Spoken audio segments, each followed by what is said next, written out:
আসসালামু আলাইকুম। জুনিয়র বৃত্তি পরীক্ষা ২০২৫।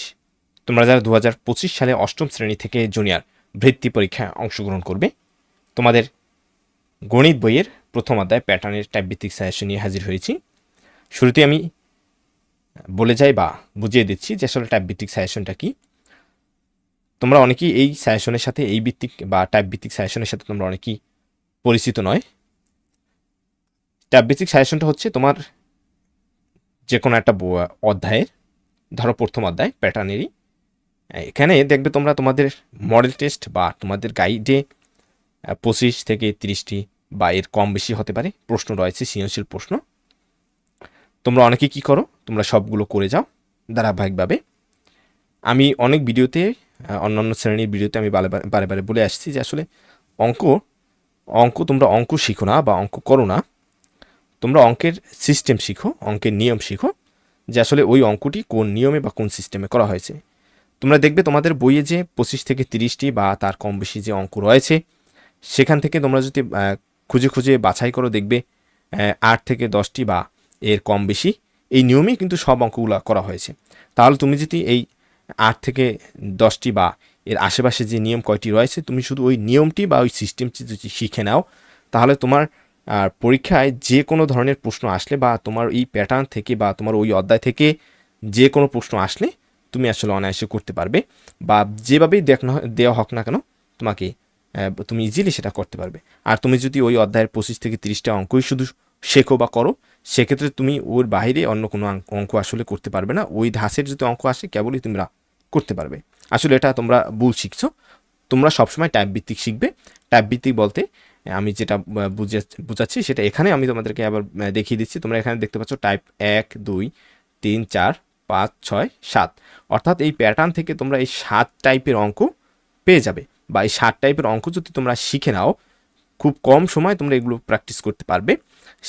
এখান থেকে তোমার দেখা যায় 25 থেকে 30টি অঙ্ক বা সৃজনশীল অঙ্ক বা সৃজনশীল প্রশ্ন বা এর কম বেশি তোমার করার প্রয়োজন পড়বে না। তুমি যদি এই 7টি টাইপ শিখে নাও, তাহলে দেখবি ইজিলি পাবে তোমরা এই অর্থাৎ এই প্যাটার্ন অধ্যায় একেবারে প্রো হয়ে গেছো। তোমরা এভাবে প্রতিটি অধ্যায় থেকে যদি টাইপ ভিত্তিকভাবে পড়তে পারো, শুধু এই ক্লাসে নয়, তোমরা আগামী যে নবম শ্রেণী, দশম শ্রেণীতে উঠবে, তখনও তোমরা প্রতিটি অধ্যায় থেকে এভাবে টাইপ ভিত্তিকভাবে করবে। অর্থাৎ তোমরা প্রতিটি অধ্যায় থেকে তোমরা অঙ্কের সিস্টেমগুলো শিখে নেবে। কারণ তোমার বোর্ড পরীক্ষায় কিন্তু তোমার শুভ কোনো অঙ্কই কমন পড়বে না, তোমার শুধু সিস্টেমটাই ঠিক থাকবে। তাই তোমরা সিস্টেম শেখো। তোমরা কিন্তু অনেকেই ভুল শিখছো, তোমরা শুধু অঙ্কর পিছনে দৌড়াও, যে ওই অঙ্কটা করতে পারলে হয়তো বুঝি আমি পেরে যাব, অনেক কিছু হয়ে যাবে। আসলে এটা ভুল শিখছো তোমরা। তোমরা সবসময় অঙ্কের সিস্টেম শিখবে, অঙ্কের নিয়ম শিখবে, যে আসলে এই অঙ্কটা কীভাবে করা হয়েছে, গভীরভাবে শিখবে। দেখবে তুমি যে কোনো অঙ্ক, যে কোনো সমস্যা ইজিলিভাবে করতে পারবে। তোমার কমন পড়ুক আর না পড়ুক, কমন কোনো কথাই আসলে এখানে আসা উচিত নয়। কারণ কমন বলতে আসলে কিছুই নাই, শুধু তোমার কমন পড়বে, ঠিক আছে, সেটা তোমার সিস্টেমটা কমন পড়তে পারে। এছাড়া আসলে অঙ্ক কমন পড়বে কি পড়বে না সেটা আসলে তোমার মাথায় আসাই উচিত নয়। তোমার সবসময় তাকাতে হবে অঙ্কের সিস্টেমের দিকে। আমি অনেক কথা বলে ফেলেছি তোমাদের বোঝানোর জন্য। তোমরা অনেকে হয়তো বিরক্ত হচ্ছ যে স্যারে অহেতুক শুধু শুধু বকাবকি করছে, বক করছে। আসলে এগুলো বলা উচিত। তোমরা অনেকেই আসলে অঙ্কের বিষয় বা এইগুলো তোমাদের জানা নেই। দেখো, টাইপ ভিত্তিক সাজেশনে টাইপ 1-এ তোমরা এখানে দেখতে পাচ্ছ 3টি নিয়ম রয়েছে। এই 3টি নিয়ম যদি তুমি শিখে নাও, দেখবে তোমার বইয়ের বিশেষ করে কয়ের অধিকাংশ অঙ্ক কিন্তু এরকম রয়েছে। যেখানে টাইপ 1-এর 1 নম্বরে রয়েছে 25, 29, 34, 37কে 2টি বর্গের সমষ্টিরূপে প্রকাশ। নাম্বার 2-এ রয়েছে 100, 130, 170, 180, 185, 260, 265, 325কে 2টি ভিন্ন উপায় 2টি বর্গের সমষ্টিরূপে প্রকাশ। এখানে যে সংখ্যাগুলো দেওয়া হয়েছে 1 এবং 2 নঙে, এর বাহিরেও থাকতে পারে অনেক বা রয়েছে। তোমরা জাস্ট 1 এবং 2-এর এই এখানে যেগুলো দেওয়া রয়েছে এগুলো প্র্যাকটিস করলেই যথেষ্ট। এ থেকেই তোমরা যেটা শিখবে, তোমরা যে কোনো অঙ্ক আসলে এই একই নিয়মে করতে পারবে। 3 নম্বরে রয়েছে 40কে 2টি বর্গের অন্তররূপে প্রকাশ। এই একটা নিয়ম শিখলে এরকম 40 কেন, এরকম অসংখ্য অঙ্ক থাকতে পারে তোমার, তুমি ইজিলিভাবে সেগুলো করতে পারবে। টাইপ 2-এর 1 নম্বরে 5ক যোগ 1, এখানে ক হবে, বীজগাণিতিক রাশির পঞ্চম পদ নির্ণয় করে 2টি বর্গের সমষ্টিরূপে প্রকাশ। নম্বর 2-এ রয়েছে ক স্কোয়ার -4, বীজগাণিতিক রাশির 11তম পদ নির্ণয় করে উহাকে 2টি বর্গের সমষ্টিরূপে প্রকাশ। 3 নম্বর রয়েছে 4ক যোগ 1 বীজগণিত রাশি তৃতীয় ও চতুর্থ চিত্র অঙ্কন করো। নাম্বার 4-এ রয়েছে ক স্কয়ার যোগ 3 দ্বারা প্রকাশিত বীজগাণিতিক রাশির চতুর্থ ও পঞ্চম পদের পার্থক্য নির্ণয় করো। এই ধরনের অঙ্কই তোমরা অসংখ্য পেয়ে যাবে, অর্থাৎ একটি প্লাস একটি মাইনাস, এরপরে 4ক যোগ 1, এখানে 5ক যোগ 1 অথবা 5ক মাইনাস 1ও হতে পারে। অর্থাৎ এই সব ধরনের প্রশ্ন তোমরা ইজিলি করতে পারবে যদি টাইপ 2টি শিখে নাও, এবং এগুলো সাধারণত তোমার খ নাম্বারে থাকে। এরপরে টাইপ 3-এ 1 নম্বরে রয়েছে 5, 8, 13, 20, 29 প্যাটার্নের পরবর্তী 4টি পদ নির্ণয় করো। 2 নম্বরে 38, 49, 62, 77, 94 তালিকার পরবর্তী 3টি সংখ্যা নির্ণয় করো। তোমাদের কাছে দেখতে একই বা একই লেখা মনে হতে পারে, কিন্তু এখানে 1 এবং 2 এর ভিতরে অনেক পার্থক্য রয়েছে। নম্বর 3, 6, 11, 16, 21, 26 তালিকার পরবর্তী 2টি সংখ্যা নির্ণয় করো এবং সংখ্যা দুটির জ্যামিতিক প্যাটার্ন অঙ্কন করো। এখানে 1 থেকে 3 প্রতিটি প্রশ্নই গুরুত্বপূর্ণ। এদের ভিতরে এদের সিস্টেম সেম, কিন্তু এদের ভিতরে অঙ্কের ভিতরে কিছুটা পার্থক্য রয়েছে, এবং এই ধরনের অঙ্ক সাধারণত তোমাদের খ নাম্বারে থাকবে। নাম্বার টাইপ 4, 1 নম্বর রয়েছে 8, 13, 18, 23 প্যাটার্নটি কোন বীজগাণিতিক বা বীজগণিতীয় রাশিকে সমর্থন করে তা যুক্তিসহ উপস্থাপন করো। নাম্বার 2, 3, 8, 13, 8 প্যাটার্নটি কোন বীজগণিতীয় রাশিকে সমর্থন করে তা যুক্তিসহ উপস্থাপন করো। নাম্বার 3, 4, 7, 12, 19 তালিকার জন্য একটি বীজগণিতীয় রাশি নির্ণয় করো। 4 নম্বরে 0, 3, 8, 13 তালিকার জন্য একটি বীজগণিতীয় রাশি নির্ণয় করো। তোমাদের কাছে একই মনে হলেও কিন্তু এখানে বিতর্কত কিছুটা পার্থক্য রয়েছে। তোমরা এখানে টাইপ 4-এ যে 4টি প্রশ্ন তোমরা দেখতে পাচ্ছ খুবই ইম্পর্টেন্ট। সাধারণত এগুলো খ এবং গ নাম্বারে অধিকাংশ সময় থাকে। তোমরা এগুলো করবে ইনশাল্লাহ। তোমরা এই ধরনের সকল সমস্যার সমাধান ইজিলিভাবে করতে পারবে। নাম্বার 5-এ রয়েছে নাম্বার 1, 3, 5, 7, 9 এর 100তম পদ নির্ণয় করো। নাম্বার 2, 6, 11, 16, 21, 26 তালিকার প্রথম 55টি সংখ্যার সমষ্টি নির্ণয় করো। নাম্বার 3-এ রয়েছে 7, 18, 29, 40 প্যাটার্নের প্রথম 51টি পদের সমষ্টি নির্ণয় করো। নাম্বার 4-এ রয়েছে 4, 7, 12, 19 তালিকার প্রথম 50টি পদের সমষ্টি নির্ণয় করো। নাম্বার 5-এ রয়েছে 0, 3, 8, 15 তালিকার প্রথম 30টি পদের সমষ্টি নির্ণয় করো। নাম্বার 6-এ রয়েছে 5ক যোগ 2 বীজগণিতীয় রাশিটির প্রথম 91টি চিত্র তৈরি করতে কতটি রেখাংশ বা কাঠির দরকার হবে তা নির্ণয় করো। এখানে চিত্র হবে। 5 নম্বরে যে টাইপ 5-এ যে প্রশ্নগুলো রয়েছে এগুলো সাধারণত খ এবং গ নাম্বারে থাকে অধিকাংশ ক্ষেত্রে, এবং এগুলো প্রত্যেকটি ইম্পর্টেন্ট। তোমরা সবগুলো এখানে করে যাবে এবং প্র্যাকটিস করবে, বেশি বেশি প্র্যাকটিস করবে। তোমরা দেখবে তোমরা এগুলো, অর্থাৎ এখানে যে 7টি টাইপের অঙ্কগুলো দেওয়া হয়েছে বা সমস্যাগুলো এখানে দেওয়া হয়েছে, এই সমস্যাগুলো সমাধান করে আমি নিশ্চিত কিছু প্র্যাকটিসের জন্য তোমাদের কিছু অঙ্ক দেব।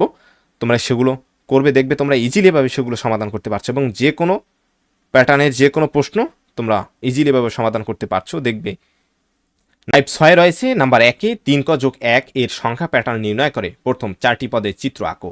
নাম্বার 2-এ রয়েছে 4 যোগ 7 যোগ 10 যোগ 13 যোগ এর পঞ্চম পদ পর্যন্ত জ্যামিতিক প্যাটার্ন অঙ্কন করো। নাম্বার 3-এ রয়েছে 3, 6, 9 প্যাটার্নটির বীজগাণিতিক রাশি নির্ণয় করে পরবর্তী 3টি সংখ্যার জ্যামিতিক চিত্র অঙ্কন করো। এগুলো সাধারণত তোমাদের খ এবং গ নাম্বারে থাকে, অধিকাংশ ক্ষেত্রে দেখা গেছে। টাইপ 7-এ রয়েছে নাম্বার 1-এ রয়েছে 5ক যোগ 2 এর আলোকে তৃতীয় ও চতুর্থ পদের জ্যামিতিক প্যাটার্ন অঙ্কন করো এবং অঙ্কনের সত্যতা যাচাই করো।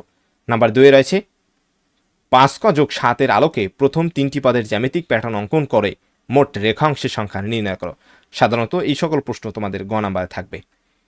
আমি মনে করি এখানে যে 7টি টাইপ রয়েছে, 7টি টাইপ করার পরে তোমরা এই অধ্যায় থেকে যে কোনো একটি সৃজনশীল প্রশ্ন চর্চা করে দেখবে, তোমরা ইজিলিভাবে সেগুলো করতে পারছো এবং তোমার কাছে অনেক সহজ মনে হবে। আমি গ্যারান্টি দিয়ে বলতে পারি, তোমরা যদি এই 7টি টাইপের যে সমস্যাগুলো ভালোভাবে প্র্যাকটিস করো, তোমরা এই প্যাটার্ন থেকে তোমাকে যে কোনো প্রশ্ন দেওয়া হোক না কেন, তুমি ইজিলিভাবে সেটা অ্যান্সার করতে পারবে। তোমাদের প্র্যাকটিসের জন্য এখানে কিছু প্রশ্ন আমি দিয়েছি। এখানে নাম্বার 1-এ একটি সৃজনশীল রয়েছে। তোমরা এই সাজেশনটি তোমরা পিডিএফ আকারে ডাউনলোড করে নিবে। আশা করি তোমরা এ থেকে যথেষ্ট পরিমাণে উপকৃত হবে। এরপরে এখানে আরও নাম্বার 2 একটি সৃজনশীল রয়েছে, নাম্বার 3, নাম্বার 4 একটি সৃজনশীল রয়েছে, নাম্বার 5, নাম্বার 6 এবং সর্বশেষ 7। এই 7টি সৃজনশীল রয়েছে। এই 7টি সৃজনশীল তোমরা প্র্যাকটিস করবে, ইনশাল্লাহ দেখবে তোমরা অনায়াসে এই অধ্যায় থেকে যে কোনো প্রশ্ন করতে পারছো। তোমরা স্ক্রিনশট নিয়ে নিতে পারো, স্কিপ অর্থাৎ থামিয়ে তোমাদের স্ক্রিনশটটা নিয়ে নিতে পারো। এরপরে সর্বশেষ যে বিষয়টা সেটা হচ্ছে সংক্ষিপ্ত। এখানে সংক্ষিপ্ত তোমাদের টাইপ ভিত্তিক সাজানো হয়েছে, 21টি দেওয়া হয়েছে এবং তোমরা দেখবে এখানে 21টি সাধারণত 21টির মতোই, অর্থাৎ এদের ভিতরে কিছু কিছু পার্থক্য রয়েছে এবং তোমরা যদি 21টি এই সংক্ষিপ্ত চর্চা করো, এখান থেকে যে কোনো সংক্ষিপ্ত আসলে তোমরা ইজিলি ব্যবহার করতে পারবে। এখানে এই সংক্ষিপ্তগুলো তোমাদের সৃজনশীল প্রশ্নের ক এবং খ নাম্বারে অনেকাংশে পেয়ে যাবে। নাম্বার 1 রয়েছে 7, 9, 11, 13, 15 তালিকার পরবর্তী দুইটি সংখ্যা নির্ণয় করো। নাম্বার 2 রয়েছে 3, 6, 11, 18, 27 তালিকার পরবর্তী সংখ্যাটি নির্ণয় করো। নাম্বার 3 রয়েছে 1, 3, 4, 7, 11 তালিকার পরবর্তী দুটি সংখ্যা নির্ণয় করো। নাম্বার 4 রয়েছে -4, -1, 4, 11, 20 তালিকার পরবর্তী দুটি সংখ্যা নির্ণয় করো। নাম্বার 5 রয়েছে 12, 5, -2, -9 তালিকার পরবর্তী সংখ্যাটি নির্ণয় করো। নাম্বার 6 ফিবোনাকি বা ফিবোনাচি প্যাটার্ন কি উদাহরণ দাও। নাম্বার 7 রয়েছে 1 থেকে 25 পর্যন্ত ক্রমিক স্বাভাবিক সংখ্যাগুলোর যোগফল নির্ণয় করো। নাম্বার 8 প্রথম 20টি বিজোড় স্বাভাবিক সংখ্যার সমষ্টি নির্ণয় করো। 9 প্রথম 10টি জোড় স্বাভাবিক সংখ্যার সমষ্টি নির্ণয় করো। নাম্বার 10 3 ক যোগ 1 রাশির প্রথম বা 100তম পদ নির্ণয় করো। নাম্বার 11 5 ক -2 রাশির প্রথম ও দ্বিতীয় পদ দুটির পার্থক্য নির্ণয় করো।